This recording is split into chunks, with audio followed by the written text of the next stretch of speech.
Lanjutan dari season 1 episode 6 series Kingdom dari Korea yang bikin saya merinding dan ketar-ketir karena filmnya begitu seru, anjay. Oke, lanjut. Melihat zombie-zombie yang berdatangan, Ji Chang dan lainnya pun sangat heran. Bukankah zombie akan tertidur di siang hari? Mengapa ini tidak? Loh, kok beda? Namun itu bukan persoalan penting saat ini. Melihat zombie-zombie yang berdatangan, mereka pun harus bekerja sama untuk menghadapinya. Semua senjata, keahlian mekanik telah mereka keluarkan, namun jumlah zombie yang terlalu banyak membuat mereka kewalahan. Bahkan kayu pembatas pun tak bisa menghadang zombie-zombie tersebut.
Dengan itu mereka pun memutuskan untuk segera mundur dan kembali ke benteng Sangju. Ternyata bukan hanya mereka, penduduk Sangju yang berusaha menyelamatkan diri juga telah menjadi korban keganasan dari para zombie. Tak mau mengambil resiko, Tuan Hyun pun mengajak Yi Chang dan lainnya untuk melewati sisi lain benteng yang terdapat bekas rancangan perang. Mendengar hal itu, mereka pun segera bergegas. Lagi-lagi kesialan menghampiri mereka. Pintu dari benteng bekas peperangan itu ternyata terkunci, dan dengan zombie-zombie yang terus mendekat, mereka pun harus membuat penghalang darurat yang tentu saja sangat menguras tenaga.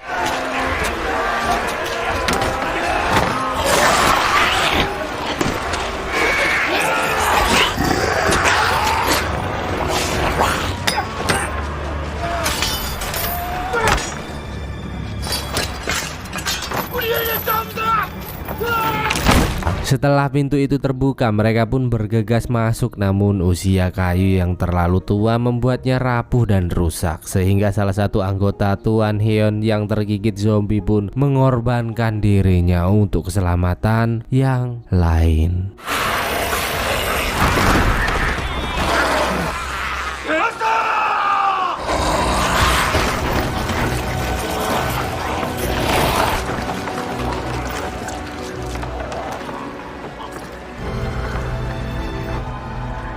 Dan akhirnya mereka pun berhasil masuk ke benteng Sangju untuk berlindung. Sementara itu Xiaobe dan Hakim Beompal yang berada di lembah beku juga harus berjuang mati-matian, lari dari para zombie yang menyerang dan tertawa.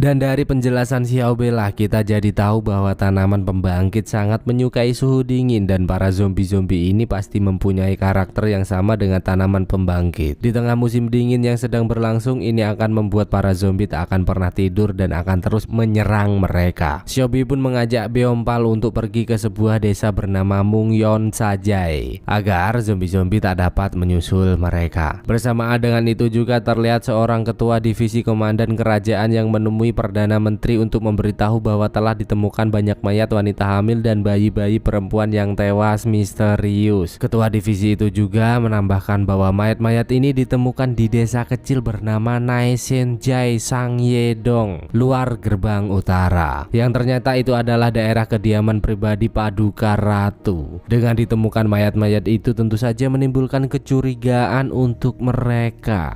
Sedangkan kini Paduka Ratu terlihat sedang mengunjungi seorang dukun untuk menanyakan kapan ia akan mendapatkan bayi laki-laki. Karena seperti yang kalian ketahui bahwasanya Paduka Ratu tidak benar-benar hamil. Halunya tuh kegedean gitu loh. Gimana mau dapat bayi? Welawong ora meteng.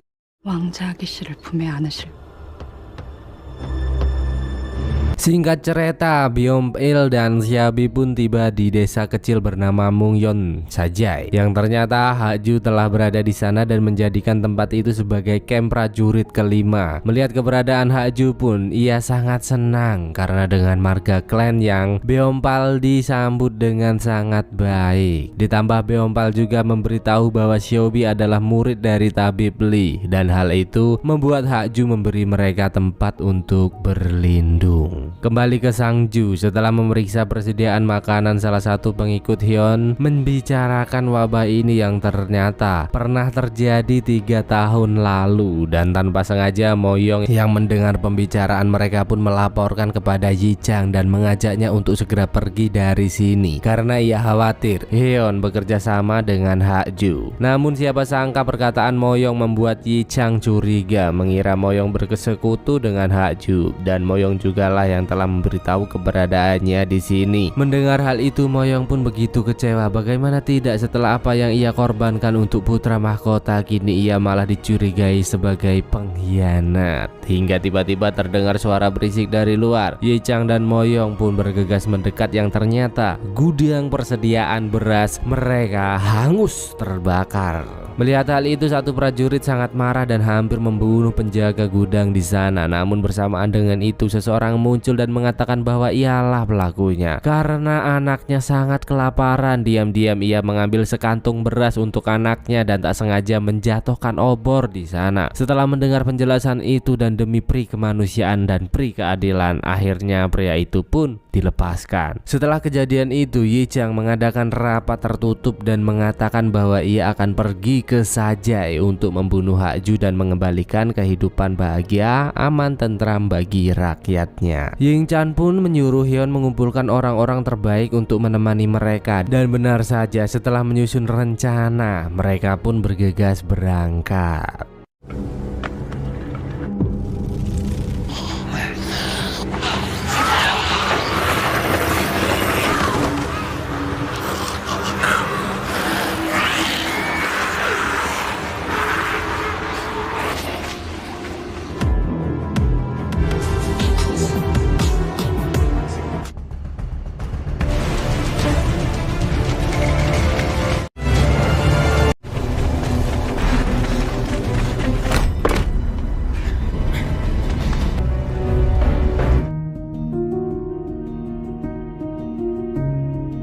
Sementara itu, Xiaobi yang sedang berada di tenda tiba-tiba mendengar sesuatu yang mencurigakan. Dipenuhi rasa penasaran, Xiaobi pun diam-diam pergi memeriksanya. Hingga saat kotak itu dibuka, terlihat sebuah rantai yang berlumuran saus tomat. Kembali ke Yi Chang dan kawan-kawan. Setelah berhasil memasuki camp, mereka segera menikam satu persatu prajurit di sana. Namun Yongshin merasa heran karena jumlah prajurit yang terlalu banyak. Dengan itu, Yi Chang pun memutuskan untuk memasuki istana, hingga tiba-tiba pintu dikunci dari luar dan sosok menyeramkan pun muncul, yang ternyata sang paduka raja telah menjadi zombie yang menyerang Yi Chang tanpa ampun. Yi Chang sangat sedih saat ini. Bagaimana tidak, kini ia harus menghadapi ayahnya sendiri, orang yang paling disayanginya.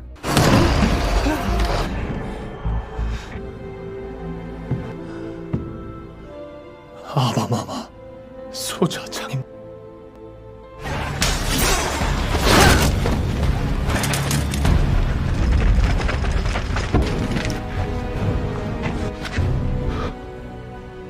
Kembali ke Xiaobi, saat mendengar gong telah dibunyikan, ia melihat keadaan luar yang ternyata Moyong dan lainnya telah ditahan oleh Hakju dan para prajuritnya. Hakju sempat meminta Heon untuk mengakui kesalahannya agar bebas dari hukuman, namun bukan Heon namanya kalau tak membela kebenaran dan mengambil keadilan. Apa sih? Pria tua itu dengan lantang mulai mengatakan kepada para prajurit bahwa sebenarnya paduka raja telah meninggal dan dihidupkan kembali menjadi monster oleh Hakju hanya demi keserakahannya. Hyeon pun memaksa maksud dan membuka pintu itu untuk membuktikan perkataannya. Namun Hakju tak tinggal diam dan menyuruh para prajuritnya untuk segera melumpuhkan Hyeon. Sayang sekali seorang pahlawan perang sehebat Hyeon harus mati di wilayahnya sendiri akibat keserakahan manusia tak bertanggung jawab seperti Hakju.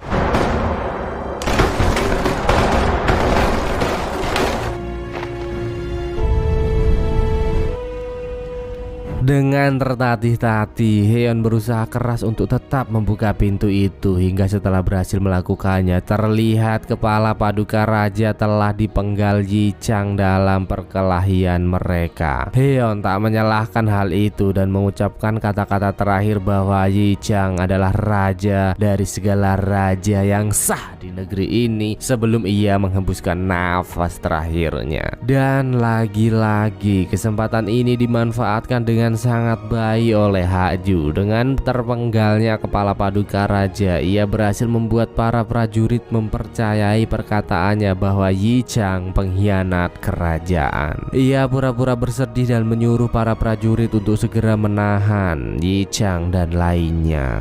Di sisi lain, ketua divisi yang penasaran dengan kediaman pribadi Paduka Ratu pun meminta izin dengan Perdana Menteri untuk pergi memeriksanya. Setelah sedikit perbincangan, mereka pun bergegas ke sana dan mulai memeriksa kediaman Paduka Ratu. Semua nampak bersih, sunyi, sepi, seperti tak terjadi apapun. Namun perhatian ketua divisi terlalih ke sebuah ruangan yang terlihat mencurigakan. Ia pun pergi ke sana untuk memeriksa ruangan itu dan berhasil menemukan bercak saus tomat lagi di sana. Bersamaan dengan itu, salah satu prajuritnya juga menemukan sesuatu di samping rumah. Dengan itu, ketua divisi pun menyuruh para prajuritnya untuk segera menyusul kuli panggul yang sempat berpapasan dengannya tadi. Dan benar saja, kuli-kuli yang melihat rombongan ketua divisi datang terlihat sangat ketakutan dan tak sengaja menjatuhkan kotak yang mereka bawa hingga terlihatlah mayat-mayat wanita dan bayi tak berdosa tewas mengenaskan. 내 선지에서 발견된 것인가? 부하, 갓난아이다이만은 손을 쓴 흔적이 없습니다. 이 죽어 태어난 사사나였습니다. 어찌 이런 일이? 그런데 이상하지 않으십니까? 태어난 여아들은 모두 죽이고 그리하지 않았을까요? 무슨 말이 하고 싶은 게 일을 저질렀는지는 모르는 아이였던 것 같습니다. 전화성이 아닌가? 락해서 Dan perhatian mereka pun teralih saat mendengar trompet yang menandakan bahwa Paduka Raja telah meninggal. Perdana Menteri pun segera menemui petinggi kerajaan untuk memastikannya, dan sesampainya di sana ia diberi surat yang dibuat oleh Hakju atas kematian Paduka Raja. Dengan kabar itu, rakyat Hanyang pun sangat bersedih.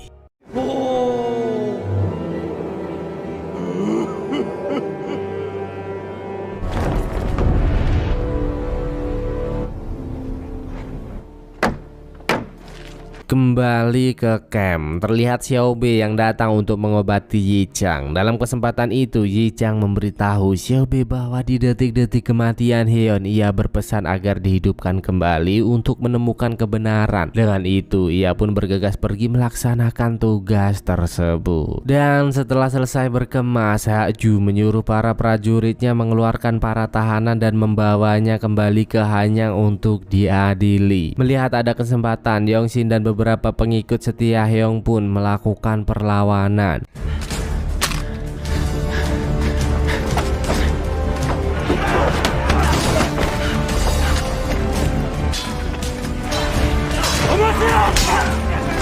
Bahkan Yongshin hampir saja berhasil menembak kepala Hakju, namun sialnya ada salah satu prajurit yang melindunginya. Seolah-olah harapan pupus, para prajurit Hakju berhasil menghentikan perlawanan mereka.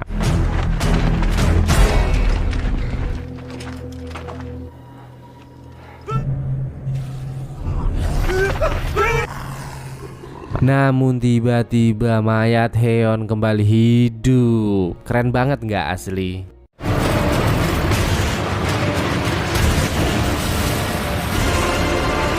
Dan ternyata darah segar yang terdapat pada Hakju membuat zombie Hyun langsung mengarah padanya. Ia melaju tanpa henti di tengah hujan peluru sehingga berhasil menggigit manusia serakah tersebut.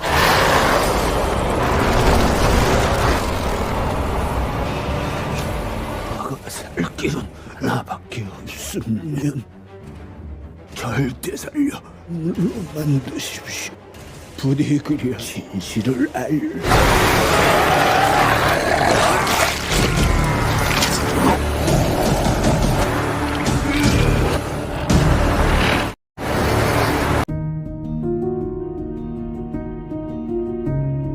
Dalam kilas balik, kita diberitahu bahwa dahulu saat kerajaan Hanyang menghadapi tentara Jepang, ternyata Hakju telah mengajak Hyun untuk menghidupkan prajurit-prajurit yang telah gugur dengan tanaman pembangkit. Mendengar hal itu, Hyun pun menolak karena terlalu berisiko. Namun Hakju yang keras kepala tetap melakukannya untuk menghadapi tentara Jepang.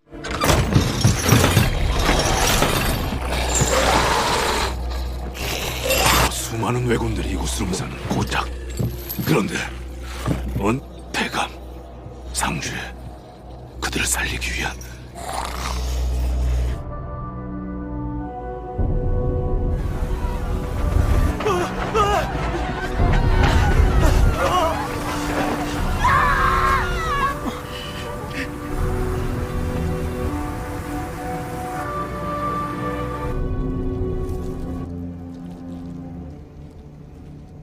곧 외.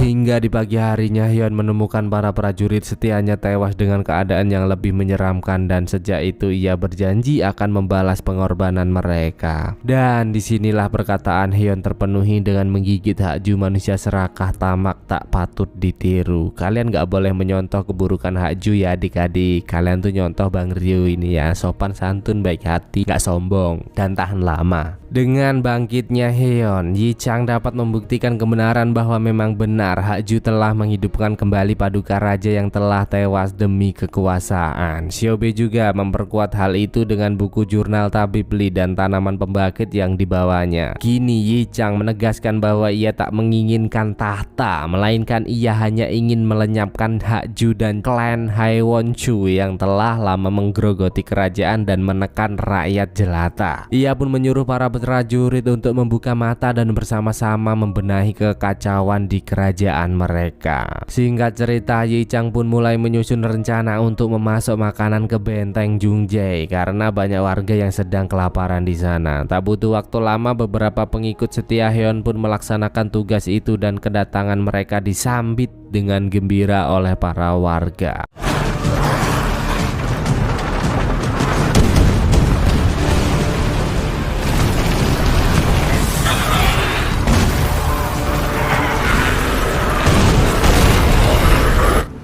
수로 쪽으로 포탄을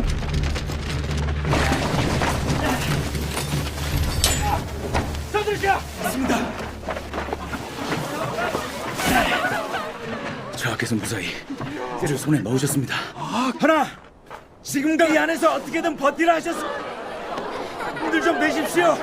Di sisi lain ternyata Hakju belum mati. Hakim Beompal memohon kepada Xiaobei agar menyelamatkan pamannya. Xiaobei menjelaskan bahwa tidak semua yang tergigit akan berubah menjadi zombie karena salah satu murid Tabib Li dulu yang bernama Dan I juga mengalami hal yang sama. Dan karena dulu ia tak berhasil menyelamatkan Dan I, kini ia berniat mengobati Hakju untuk memecahkan wabah ini. Melihat tubuh Hakju yang terlalu dingin, Xiaobei pun berpamitan akan pergi mencari tanaman herbal. Namun tiba-tiba Beompal menawarkan sesuatu berharap bisa mengobati Hakju, yang siapa sangka siapa duga obat herbal itu membuat Xiaobei sangat terkejut hingga tiba-tiba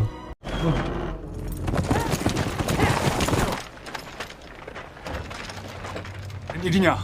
이곳을 지키다 Yi Chang yang datang untuk melihat Hakju pun sangat marah karena mengetahui bahwa kamar itu telah kosong dan salah satu prajurit di sana mengatakan bahwa Moyonglah yang membawanya pergi. Dan ternyata benar, Moyong berniat membawa Hakju ke Hanyang untuk diobati, bukannya mengkhianati putra mahkota atau gimana ya guys ya. Moyong nekat melakukan hal ini karena sebelum ia pergi bersama Yi Chang, istrinya yang tengah hamil besar ditahan salah satu saudara Hakju. Dan karena itulah ia harus terus memberitahu pergerakan Yi Chang agar istrinya aman selamat sentosa sampai dia melahirkan. Pantesan kemanapun Yi Chang pergi, Hakju selalu mengetahuinya. Tapi ya nggak apa-apa, itu demi istri yang ia cintai. The real suami yang hebat kayak saya. Anjay, menyombongkan diri tidak boleh, nanti kamu dosa. Tak mau kekacauan kembali terjadi, Yi Chang dan lainnya pun segera menyusul mereka. Bersamaan dengan itu terlihat para petinggi Hanyang yang menanti-nanti Paduka Ratu melahirkan. Di sana Perdana Menteri juga menyampaikan kecurigaannya ke petinggi-petinggi Hanyang. Bagaimana tidak, what happened? Jelas-jelas Paduka Raja sakit parah karena wabah, lantas mengapa Hakju nekat membawanya ke Sajai? Dan kembali ke Moyong, Xiaobi yang melihat keadaan Hakju semakin parah pun menyuruhnya untuk berhenti sejenak. Tak mau Hakju mati di tengah perjalanan, dengan berat hati ia berhenti di sebuah pondok kecil. Setelah membaringkan diri Hakju, Xiaobi pun keluar untuk menyiapkan bahan-bahan pengobatan. Namun saat ia kembali ke ruangan itu, Xiaobi tak melihat keberadaan Beompal hingga ia berusaha mengobati Hakju tanpa bantuan orang lain. Setelah selesai dengan hal itu, Xiaobi pun pergi menemui Moyong dan menanyakan kedatangan putra mahkota, yang ternyata Moyong telah membohongi Xiaobi atas perjalanan mereka kali ini. Mengetahui hal itu, Xiaobi pun menyuruh Moyong untuk sadar karena putra mahkota sangat percaya dan membutuhkan sosok seperti Moyong. Namun mau bagaimana lagi, demi cinta Moyong rela melakukan segalanya. Xiaobi pun memberitahu bahwa ia menemukan kejanggalan besar, bahwasanya Beompal tak sengaja memberitahunya bahwa Paduka Ratu mengonsumsi secang, tanaman herbal yang membersihkan darah untuk wanita yang baru keguguran atau melahirkan. Dan obat ini dilarang keras dikonsumsi wanita hamil, dan hal itu yang membuat Xiaobi sangat curiga. Dengan itu Moyong pun pergi menemui Hakju untuk menanyakan obat tersebut. Namun sial, sebelum pertanyaan terjawab, sebuah anak panah melesat dan menembus tubuhnya, yang ternyata itu adalah anggota Hakju yang datang menyelamatkannya. Moyong pun berjuang mati-matian menghadapi mereka. Gila ya orang-orang pada masa kerajaan tuh, digambarkan sangat kuat dalam adegan ini. Udah kayak manusia super.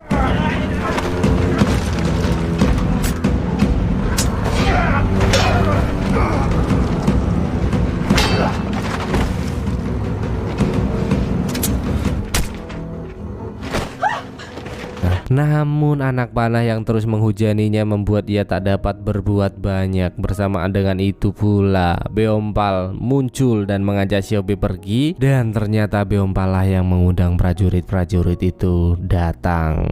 Di sisi lain terlihat istri Moyong yang mulai melahirkan. Bersamaan dengan itu pula Moyong yang tertatih-tatih pergi menjauhi gubuk tersebut, hingga Yi Chang menemukan Moyong dalam keadaan seperti itu terlihat sangat sedih. Tak lupa Moyong meminta maaf atas kesalahan yang telah ia perbuat. Di sana ia juga meminta Yi Chang untuk menemui Xiaobi karena wanita itu mengetahui sesuatu yang sangat penting, hingga Moyong pun tewas dalam keadaan penuh penyesalan.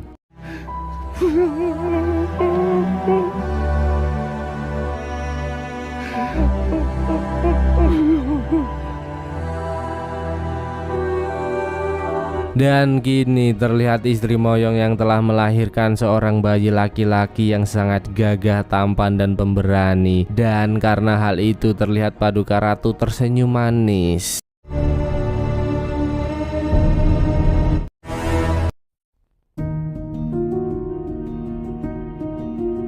Dengan kepergian Moyong, Yi Chang merasa sangat kehilangan setelah apa yang pernah mereka lewati bersama-sama. Namun mau bagaimana lagi, nasi sudah menjadi dubur. Ia harus segera melanjutkan perjalanan untuk mengejar Hakju. Sementara itu terlihat Hakju dan lainnya telah tiba di Hanyang. Melihat keadaan Hakju yang semakin memburuk, Xiaobi pun terus memikirkan cara untuk memecahkan wabah ini, hingga ia menyadari bahwa zombie-zombie sangat takut dengan air. Oleh karena itu Xiaobe pun mencoba untuk merendam Haju dan ternyata benar. Setelah sedikit memberontak, terlihat cacing-cacing kecil keluar dari bool bekas lukanya.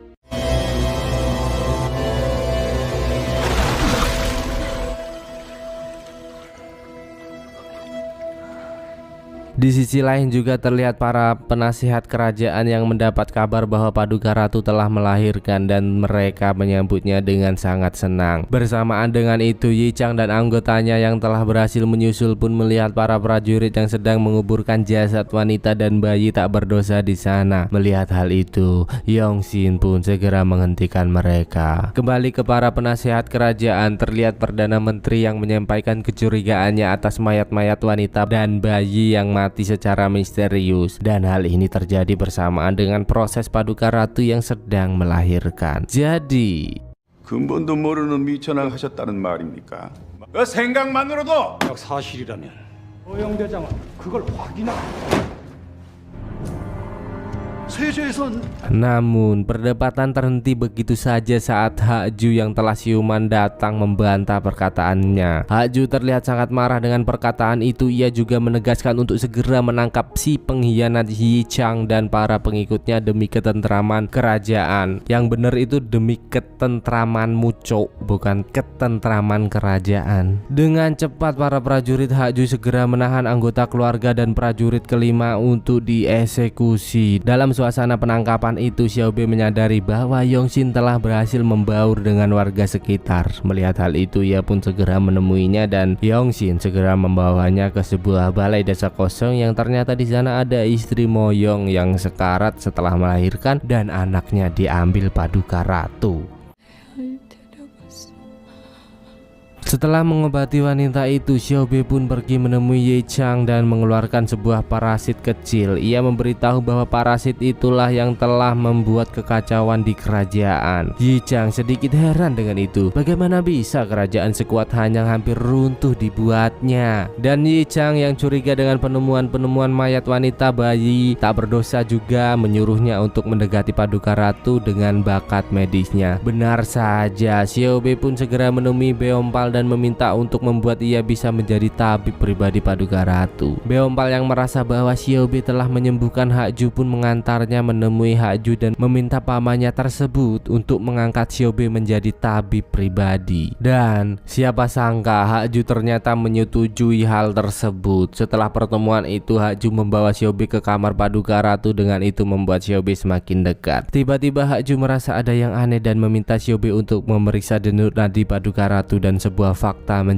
mencengangkan kembali terungkap. Ternyata Haju juga tidak tahu bahwa putrinya telah keguguran dan memalsukan kehamilannya. Haju pun sangat marah atas hal itu. Memang ia berniat untuk membangun kerajaannya, namun tidak dengan bayi kecil dengan asal-usul yang tidak jelas. Haju pun menegaskan bahwa akan segera membunuh bayi itu dan membunuh semua orang yang mengetahui hal tersebut termasuk Xiaobe. Namun siapa sangka siapa duga saat Haju pergi ia mulai melemah, merasakan sakit. Di sini saya kira penyakitnya kambuh, Cok. Namun ternyata Paduka Ratu telah mengantisipasi hal ini dan tega meracuni ayahnya sendiri hingga tewas. Sadis.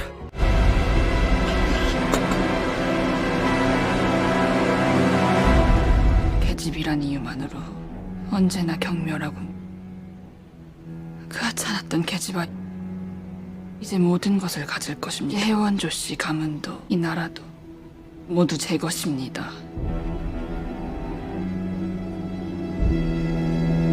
Kematian Haju pun dikabarkan disebabkan oleh wabah yang kini kian meliar, dan hal itu membuat beberapa warga semakin takut, berpikir mereka juga akan segera mengalami nasib yang sama. Sementara itu terlihat Yongxin yang memberitahu Yi Chang bahwa semua keluarga prajurit kelima telah ditangkap dan akan dieksekusi besok pagi. Kembali ke Paduka Ratu, setelah kematian ayahnya, ia pun memanggil Beompal dan mengangkatnya sebagai ketua Dewan Negara agar dapat selalu melindunginya. Dan ternyata Xiaobe kini berada di sebuah tahanan kumuh. Paduka Ratu menahannya dan menyuruhnya untuk terus mencari tahu tentang wabah ini agar ia bisa memanfaatkannya dan menikmati kekuasaan seperti ayahnya dulu. 그러했듯 나도 저것들을 죄를 누릴 것이다.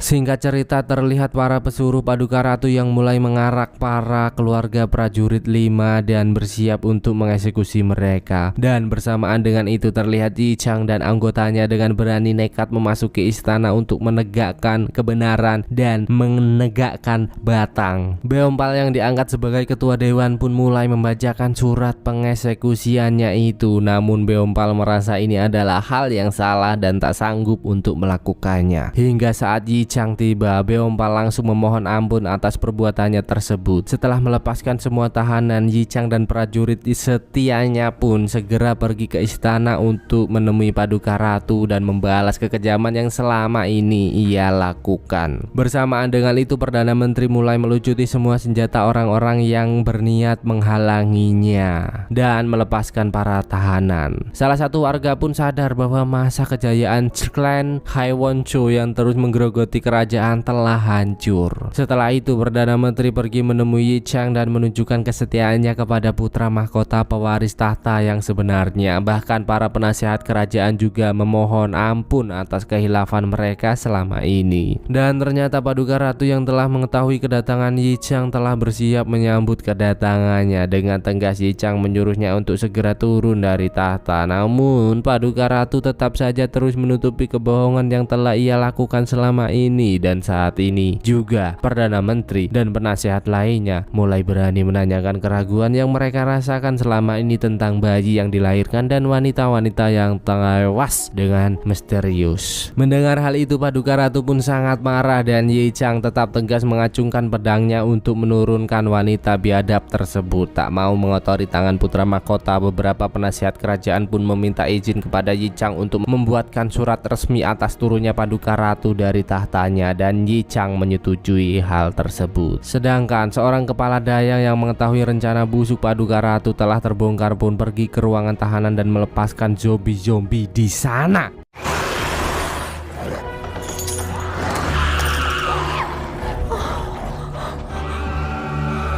Xiao Bei yang mendengar hal itu pun terus berusaha untuk segera melepas tali yang mengikatnya, dan ternyata benar. Setelah ia berhasil keluar, Xiao Bei melihat zombie-zombie berkeliaran membuat kekacauan.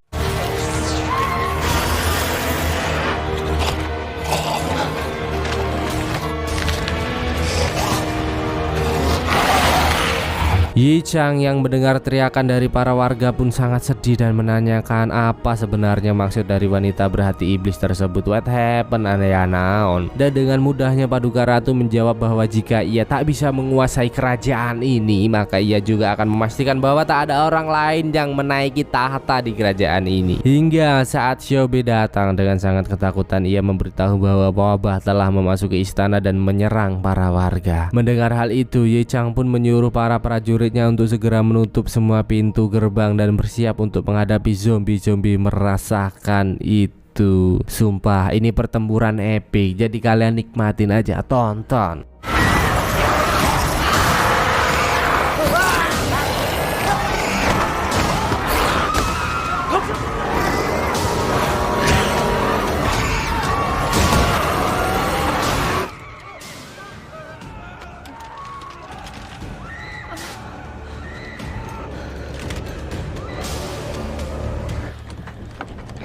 안에 사람 있어.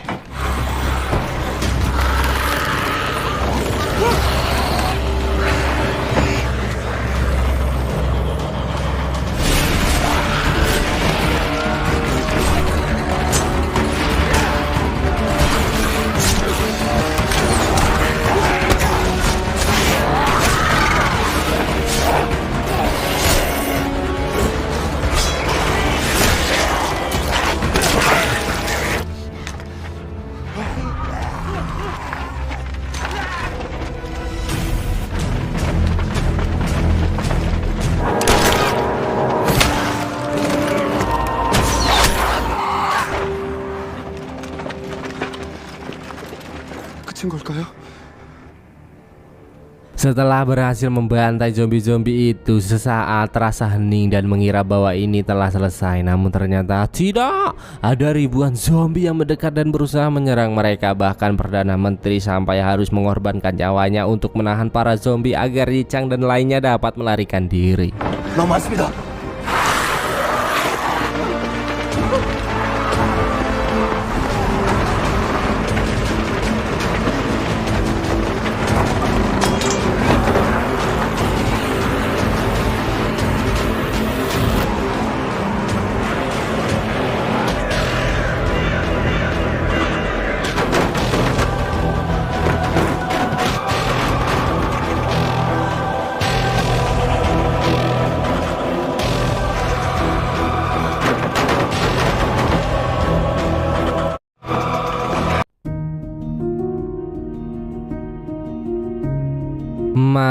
pun tiba. Melihat banyaknya zombie yang berdatangan, Xiaobei yang berada di istana utama mulai membuat api untuk melindungi dirinya. Paduka Ratu terlihat tak menyesal sedikit pun atas kejadian ini hingga zombie-zombie berhasil menerobos masuk dan menerkamnya. 보고 계십니까, 아버님? 빼앗기지 않았습니다.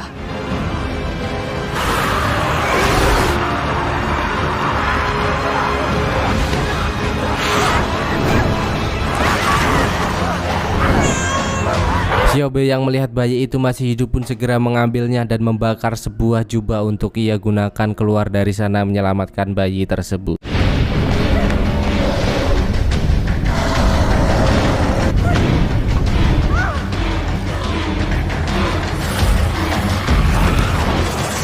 Sementara itu, ketua divisi yang berpikir mereka tak bisa berbuat apa-apa lagi segera menyuruh putra mahkota untuk menyelamatkan diri melalui halaman belakang kerajaan. Siapa sangka perkataan itu membuatnya teringat bahwa di halaman belakang ada sebuah danau dan Yi Chang berniat untuk menenggelamkan para zombie di sana. Ia dan lainnya pun mulai menyayat tangan mereka agar para zombie terus mengejarnya dan mengarahkan mereka ke danau tersebut.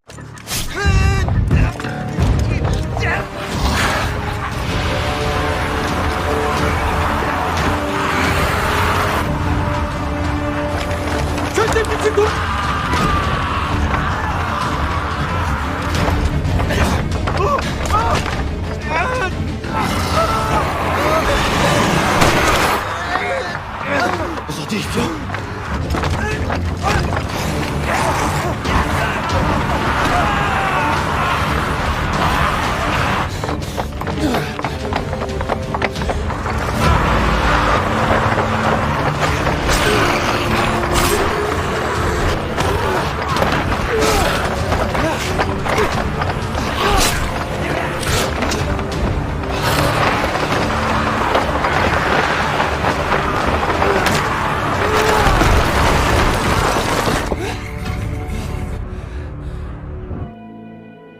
상주도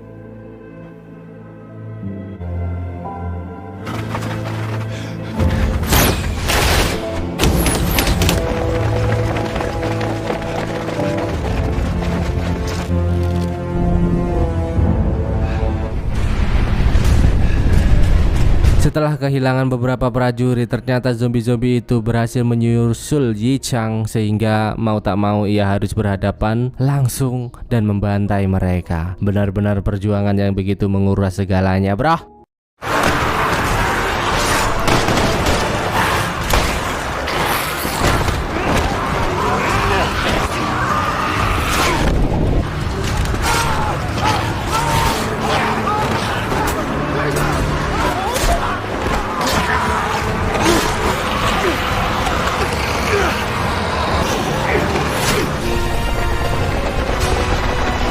Melihat zombie-zombie yang mendekat, mereka saling bekerja sama untuk menghancurkan es yang menutupi tempat itu, sementara yang lain menghadapi para zombie-zombie meresahkan. Melihat banyaknya zombie-zombie yang berdatangan membuat mereka sangat kewalahan dengan es yang tak kunjung hancur, dan bahkan Yi Chang juga telah tergigit membuat mereka semakin tertekan.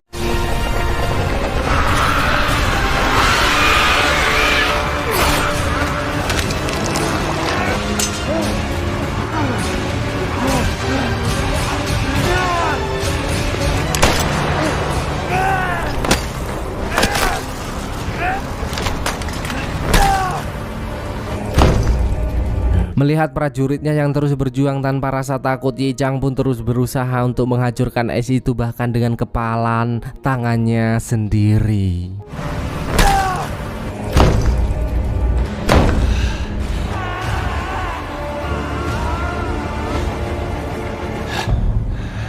Hingga saat satu zombie besar berlari ke arahnya, Yi Chang memanfaatkan itu untuk menghancurkan es yang masih terlihat sangat kokoh. Benar saja, bantingannya berhasil dan seketika para zombie berjatuhan ke dalam water.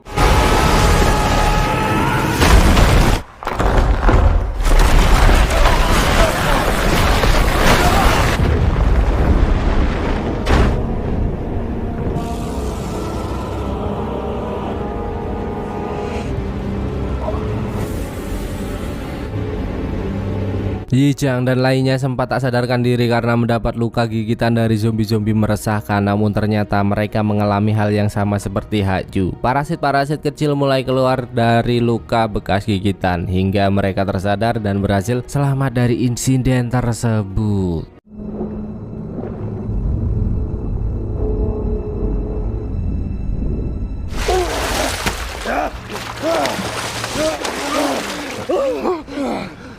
왜 우리 살아난 겁니까?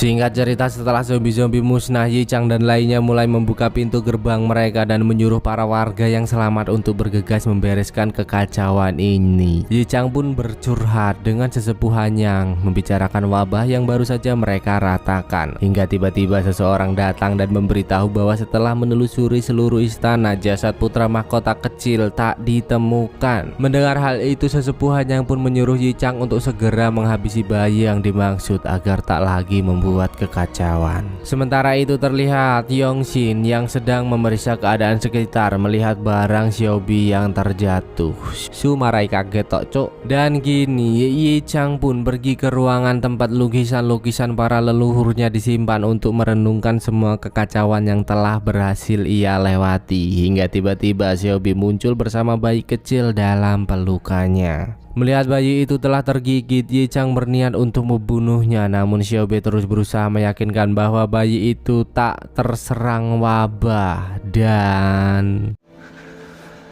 아니, 아이가 있는 한 하지 않을 것이다. 7 tahun pun berlalu, kini keadaan telah berubah berangsur membaik. Dan hal yang paling mengejutkan adalah terlihatnya bocah kecil yang ternyata adalah si Moyong kecil menaiki tahta putra mahkota. Ayahmu pasti bangga nak. Bersamaan dengan itu terlihat Beompal yang dikejutkan oleh kedatangan Yongshin setelah sekian lama berpisah. Setelah perjuangan yang telah dilewati, mereka terlihat sangat dekat dengan minum dan berbincang bersama. Kabar baik juga menghampiri Beompal bahwa ia kini telah diangkat sebagai wakil Perdana Menteri Kerajaan. Dan di tengah perbincangan mereka, Yongshin menanyakan kabar putra mahkota atau si Moyong kecil. Dan hal itu membuat kita tahu bahwa saat itu sesepuh kerajaan menegaskan jika penerus tahta tak boleh lebih dari 1 orang. Yichang yang merasa bersalah atas wabah ini pun memutuskan untuk merelakan tahtanya dan menyuruh para penasehat kerajaan agar menyampaikan kepada rakyat bahwa ia telah meninggoy akibat wabah ini dan ia akan pergi meninggalkan istana. Yongshin juga memberikan buku titipan dari Xiaobi yang berisi data penuh tentang tanaman pembangkit dan wabah meresahkan yang pernah menyerang mereka. Dalam buku itu tertulis jelas bahwa tanaman pembangkit mengandung sel telur parasit dan jika dikonsumsi manusia akan membuat telur itu berkembang di dalam tubuh. Namun tidak semua yang tergigit akan menjadi monster. Jika korban dapat direndam di dalam air sebelum mati, maka parasit-parasit akan keluar dengan sendirinya. Sebenarnya sesimpel itu ya bro, tapi kok bisa membuat satu kerajaan porak-poranda. Yongshin juga mengatakan bahwa wabah ini belum berakhir karena dalam perjalanan bersama Xiaobi dan Yichang, ia mengetahui bahwa tanaman pembangkit tak hanya tumbuh di Hanyang melainkan di banyak tempat. Dengan itu Yongshin diutus Yichang untuk menemui Beompal untuk menyerahkan buku tersebut. Di sisi lain Yichang, Xiaobi dan beberapa pengikut setianya terus melakukan pencarian ke utara hingga mereka tiba di sebuah desa yang terlihat sangat sepi tak berpenghuni. Setelah mengelilingi tempat itu, Xiaobi menemukan tanaman pembangkit dan tiba-tiba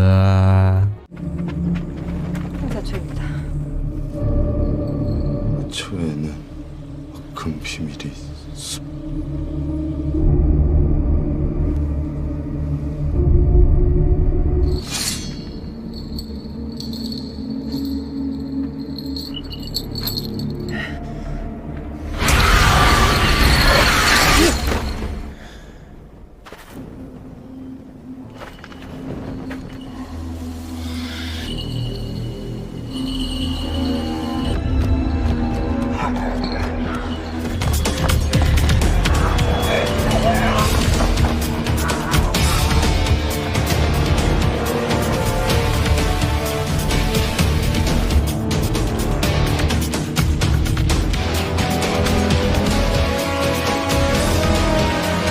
Tamat. Adegan perangnya itu loh bikin kangen. Dan Yichang, the real putra mahkota, tak gila tahta, berjuang mati-matian demi kelangsungan hidup rakyatnya. Dan gak nyangka sih, hanya karena seorang perempuan dan sebuah tanaman kerajaan dibuat porak-poranda hancur lebur. Memang kebanyakan wanita terlalu meresahkan, cantik-cantik menghanyutkan. Kebanyakannya ya bro, bukan semuanya. Dan saya akhiri apabila ada alur cerita yang melenceng atau guyon yang membuat telinga kalian kurang nyaman, saya mohon maaf sebesar-besarnya karena itu saya lakukan hanya untuk menghibur kalian semua. Oke, nantikan seri-series yang pastinya keren lah ya. Tenang aja, aku nyari series tuh pasti keren-keren buat kalian supaya kalian tuh senang, bahagia dan panjang umur. Terus juga nggak membuang-buang waktu buat nontonin film-film yang panjang banget sampai 11 episode gitu. Ya tapi kalau lebih seru sih memang nonton langsung, cuman ya agak susah, suruh bayar lah. Oke lah, see you, sampai jumpa dan bye bye. Muah.